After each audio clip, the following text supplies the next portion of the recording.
আমি কিন্তু মাত্র ৩,০০০ টাকার চাকরি করতাম। বা আমার বাবার একটা বাইক ছিল, বাইকটা হচ্ছে 18 বাইক, ডায়াং ডায়াং। এত ঝাংড়ি বাইক আমি জন্মেও দেখি নাই। স্টার্ট দিয়ে এখান থেকে যাই 1 কিলো গিয়ে আবার বন্ধ হয়ে যায়, ওখানে গিয়ে আবার এমনে ঝুকাই, তেল আছে তাও চলে না। তবুও কোন মতে ঠেলে ঠুলে চালাইছি কয়েক মাস যাব। আচ্ছা, একটা পর্যায়ে গিয়ে এমন একটা অবস্থা হলো আমার পকেটের, যে তেল যে ভরবো বাইকে ওই টাকা আমার পকেটে নাই। তা আব্বাকে বললাম, আব্বা मैं माफी भी मांगता हूँ, दुआ भी मांगता हूँ, আমার দ্বারা এই বাইক আর চলবে না, তোমার বাইক তুমিই রাখো। তা আব্বা বললো, কি করব বাইকটা, আমার পায়ে তো ব্যথা, আমি তো হার্টের রোগী, এটা কি সেল করে দিব? বললাম বিক্রি করে দাও, আমি এটা বিক্রি করে সাইকেল কিনবো, সাইকেলের চাইতে ভালো হবে আমার জন্য। তো যাই হোক,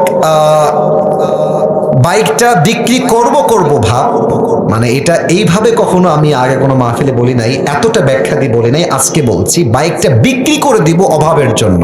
বাট বিশ্বাস করেন সেই সময়টা প্রতিদিন তাহাজ্জুদ পড়তাম, প্রতিদিন আল্লাহকে বলতাম যে আল্লাহ তুমি আমাকে কবুল করো, আমার চেষ্টা কবুল করো।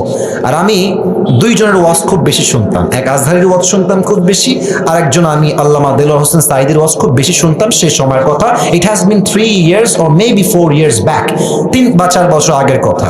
তো হঠাৎ করে আমি একদিন জুমার খুতবা দিলাম, আমি আবার বলছি এই কথা কিন্তু আমি কখনো কোথাও আপনার শোনেন নাই, আমি আজকেই বলছি।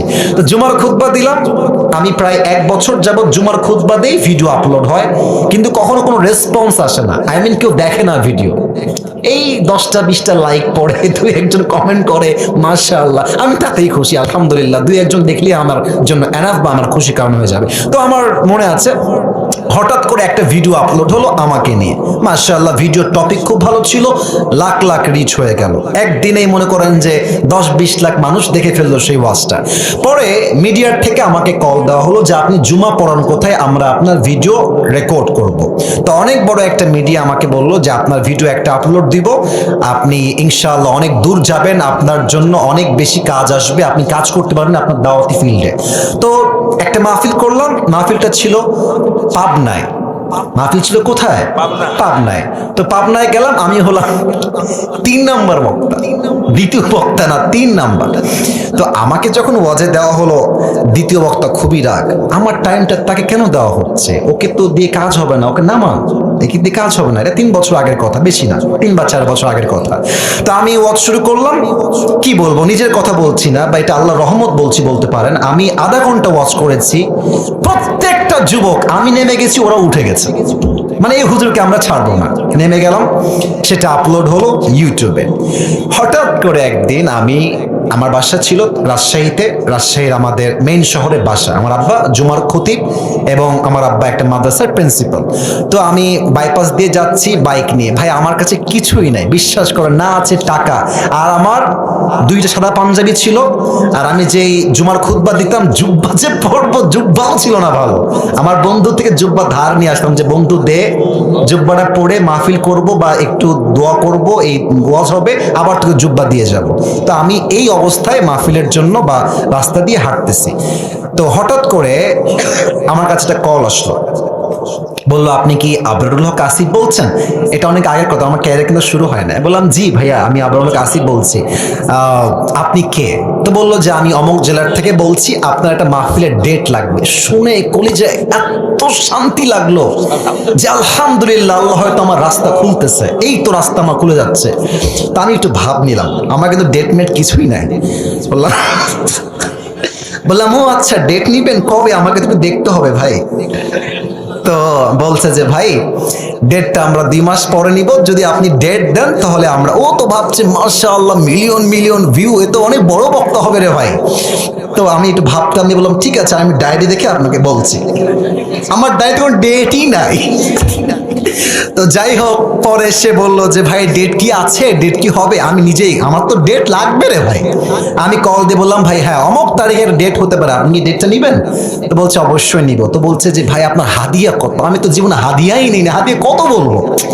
এখন বলছি যে ভাইয়া হাদিয়া আসলে বলা যাবে না, আপনি বলেন যে আপনি আমাকে কত দিবেন। তো আমার বেতন কিন্তু ভাই মাত্র 3,000 টাকা, এবং 3,000 টাকা এত কম আমার জন্য, বাইকের তেল ভরতে আমার 3,000 টাকা শেষ হয়ে যায়, খাবো কি আর পরবো কি? তো আমার ভাই বলছে যে আপনি একটু বললে আমার জন্য খুব ভালো হয়। তো আমি বললাম যে আপনাদের গত বছরে কে আসছিল? বলছে আমাকে একজন বক্তা আসলো। কয় টাকা দিয়েছেন? বলছে 20,000 টাকা দিয়েছি। মনে বলছি 20,000 টাকা, আর ওকে বলছি ভাই এটা কোনো টাকা হইলো? আচ্ছা যাই হোক, অনেক কথাবার্তা বলে সে বললো ঠিক আছে আপনাকে আমরা 25,000 টাকা দিব, গাড়ি ভাড়া সবকিছু মিলিয়ে, খাওয়া দাওয়া মিলিয়ে, থাকা সহ 25,000 টাকা আমি আপনাকে দিব। তো বললাম দিব বললেই তো হবে না ভাইজান, আপনাকে তাকে অ্যাডভান্স করতে হবে, না আমি প্রোগ্রামটা কনফার্ম মনে করব কেমন করে? তো বলছে ঠিক আছে ভাই, আপনি আপনার নাম্বারটা আমাকে দেন, আমি আপনাকে 5,000 টাকা অ্যাডভান্স করছি। আমি বললাম ইয়ার ইয়ে তো মেরি রাস্তা খুল গিয়া মাশাআল্লাহ। তো বলছে ঠিক আছে আমি আপনাকে দিচ্ছি, নাম্বারটা আমাকে পাঠান। তো নাম্বার দিলাম, 3 দিন কোনো খবর নাই। মনটা আবার খারাপ, জানলাম ডেটটা কি তাহলে পাবোই না। তো 3 দিন পরে আবার আমার ভাই কল দিয়ে বলছে প্রিয় ভাই আপনাকে তো আমি টাকা দিব, বাট আমি টাকা তুলতে পারি নাই এলাকার থেকে, তাই টাকাটা দিতে পারি নাই। তো মাশাআল্লাহ সবাই আমাকে টাকা দিয়ে দিয়েছে, আপনার নাম্বারে আমি এখনই টাকা পাঠাচ্ছি। তো আমাকে ওই প্রথম মাহফিলের জন্য 5,000 টাকা অ্যাডভান্স দেওয়া হয়, এবং 5,000 টাকায় আমি আমার আব্বা আম্মাকে দিয়ে দিয়েছি। যাও তোমরা নাও। বিশ্বাস করেন ওই যে আমার জার্নি শুরু হলো, আল্লাহু আকবার, কি বলবো। এখন এমন একটা দিন নাই যেই দিন শত শত কল আসে না, আসিফ হুজুরকে লাগবে আপনাদের কি, আমাকে বলে 3 লাখ নিবেন, 2 লাখ নিবেন, 1.5 লাখ নিবেন, কত খালি বলেন না আপনাকে আমরা চাই। আপনি বলবেন হুজুর আপনি এত লম্বা স্টোরি কেন বললেন? 1 ঈমান, 2 হচ্ছে তাকওয়া। এই 2টা থাকলে বান্দার সফলতাকেও আটকায় রাখতে পারে না, ঠিক কিনা বলে? ওয়ারযুকুহু মিন হাইসু লা ইয়াহতাসিব, তোমার রিজিক আমি এমন জায়গার থেকে দিব তুমি কখনো কল্পনাই করতে পারবে না। আল্লাহু আকবার।